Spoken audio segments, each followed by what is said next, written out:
اللہ فرماتے ہیں اگر دین اسلام نہیں ہے تو اس کا قبول نہیں ہو. وہ بچیوں کو جہیز دے دے، یتیموں کی کفالت کر لے، مسافروں کو ساری زندگی کھانے بھی کھلائے، غرباء یتیموں کا خیال بھی رکھے. فرمایا فَلَن يُقْبَلَ مِنْهُ، اگر اسلام کے دائرہ کار میں اس کا یہ عمل نہیں ہے اور اس نے اسلام قبول نہیں کیا، فرمایا فَلَن يُقْبَلَ مِنْهُ،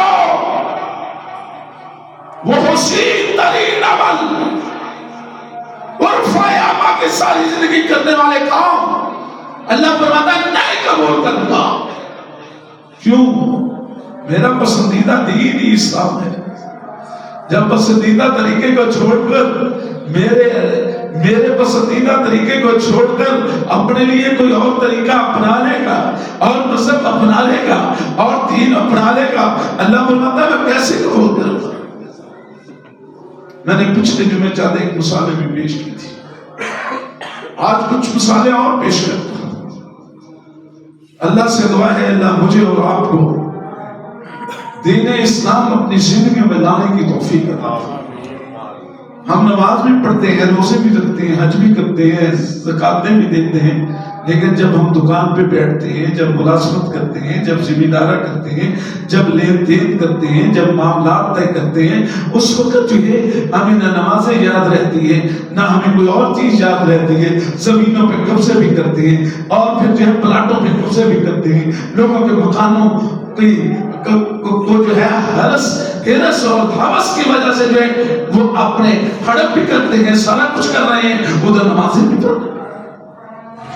میں یہ پوری زندگی کا نظام میں دیکھ کے دیکھ رہا ہوں. محمد رسول اللہ صلی اللہ علیہ وسلم ایسا دین لے کے آئے ہیں، فرمایا ایک بھی مسئلہ ایسا نہیں ہے زندگی کا جس میں اس کا حل نہ بن جائے.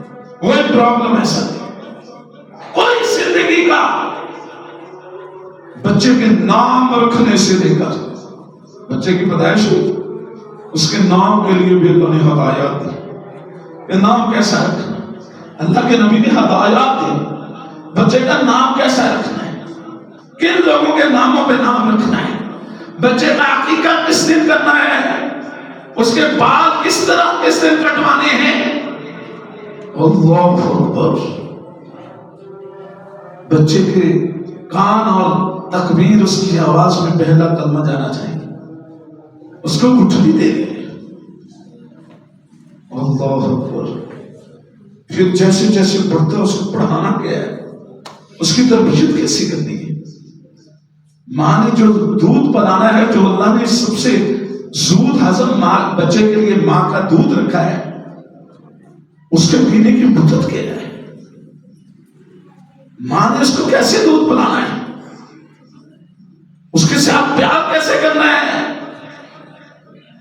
باپ نے اس کے ساتھ کیا وتیرہ رکھنا ہے، اور محلے والوں نے رشتہ داروں نے اس کے ساتھ کیا جو ہے معاملات کرنے ہیں. اس کی آغاز سے زندگی سے لے کر اس کی فوت ہونے تک کے سارے معاملات اللہ نے بیان کر دیے. اللہ کے رسول ہم کہتے ہیں نہیں جی کئی معاملات ایسی ہیں جو اسلام میں ہے ہی نہیں، جو قرآن مجید میں ہے ہی نہیں، جو رسول اللہ نے فرمائی نہیں، اور ہمارے علماء کرام بھی اللہ معاف فرمائے ایسی باتیں کر دیتے. اللہ کے نبی پر جہاں یہ عرفات کے دن یہ آیات نازل ہوئی تھی نا، الیوم اکملت لکم دینکم، اسی دن اللہ کے نبی پر یہ حدیث بھی نازل ہوئی. فرمایا ترکت فیکم امرین، لوگوں سن لو میں دو چیزیں چھوڑ کے جا رہا ہوں.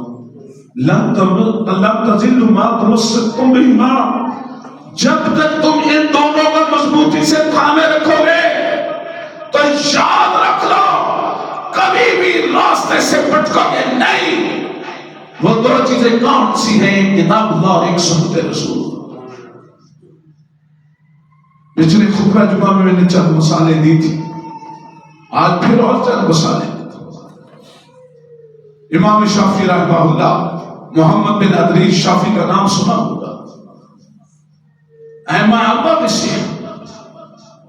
اصول فقہ سب سے پہلے مرتب اور مدون کرنے والے امام شافعی. امام شافعی رحمہ اللہ کی والدہ بھی عالمہ عابدہ زاہدہ تھی. بچے ایسے نہیں اتنے بڑے امام بن جاتے، اتنے بڑے عالم بن جاتے. ماں کے بڑے اثرات ہوتے ہیں، ماں کے دودھ کے بڑے اثرات ہوتے ہیں. امام شافعی رحمہ اللہ کی والدہ محترمہ اور ایک اور مسلمان عورت کو عدالت نے گواہی کے کسی معاملے کی گواہی کے لیے اپنی عدالت میں طلب کر دیا. جب طلب کیا تو قاضی نے، جج نے کہا پہلے ایک، جب دونوں حاضر ہو گئی حاضری کے بعد کہا ایک باہر چلی جائے.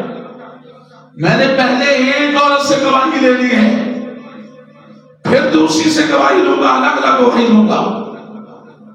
امام شافعی رحمہ اللہ کی والدہ محترمہ نے کہہ دیا جناب جج صاحب یہ فیصلہ آپ کا قرآن و سنت کے خلاف ہے، قرآن و سنت اس کی اجازت نہیں دیتا. قرآن و سنت نے اس کے خلاف فیصلہ دیا ہے. جج صاحب کہنے لگے، قاضی صاحب کہنے لگے کہ اے مسلمان بہن بتلا میرا فیصلہ قرآن کے کیسے خلاف ہے، اسلام کے کیسے خلاف ہے؟ اس کا تذکرہ ہی نہیں ہے قرآن مجید.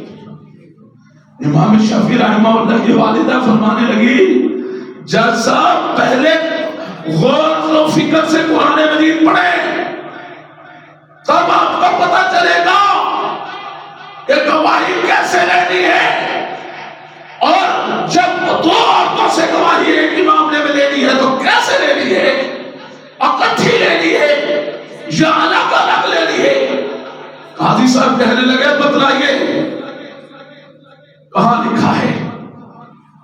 تو امام شافعی رحمہ اللہ کی والدہ محترمہ فرمانے لگی قرآن مجید میں اس کی سورہ بقرہ آیت نمبر 281 میں اللہ نے ارشاد فرمایا ہے فَإِن لَّمْ يَكُونَا رَجُلَيْنِ فَرَجُلٌ وَامْرَأَتَانِ مِمَّن تَرْضَوْنَ مِنَ الشُّهَدَاءِ أَن تَضِلَّ إِحْدَاهُمَا فَتُذَكِّرَ إِحْدَاهُمَا الْأُخْرَىٰ.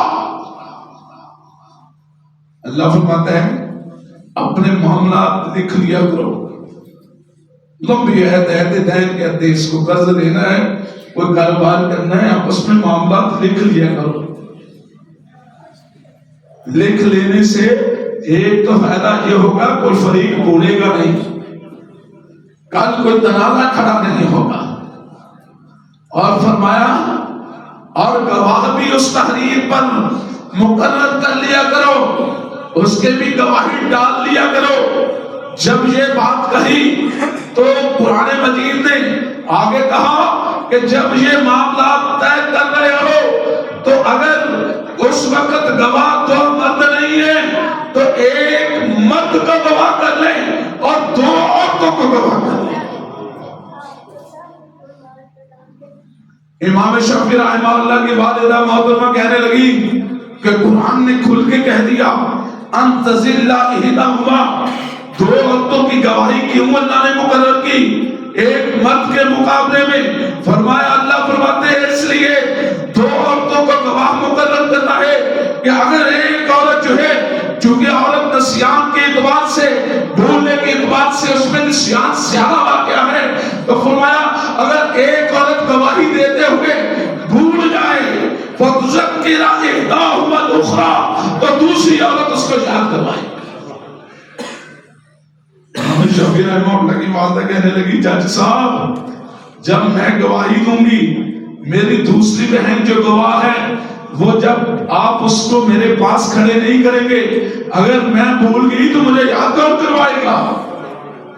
قرآن کا فیصلہ کیا ہے کہ دونوں سے اکٹھی گواہی دینی ہے، الگ الگ کھڑے کرنا نہیں ہے.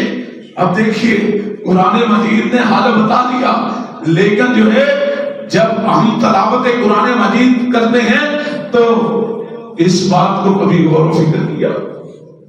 ایسے ایسے مسائل زندگی میں کوئی بھی مرحلہ آ جائے، قرآن مجید کا مطالعہ کرے، اللہ اس کا بھی حل بتاتا ہے۔ رسول اللہ صلی اللہ علیہ وسلم کی حدیث کا مطالعہ کرے، کائنات کے پیغمبر کی جو عملی سیرت ہے، سیرت پڑھے، اللہ کی قسم قرآن مجید میں اور حدیث میں اور سیرت میں اس کا تذکرہ مل جائے گا۔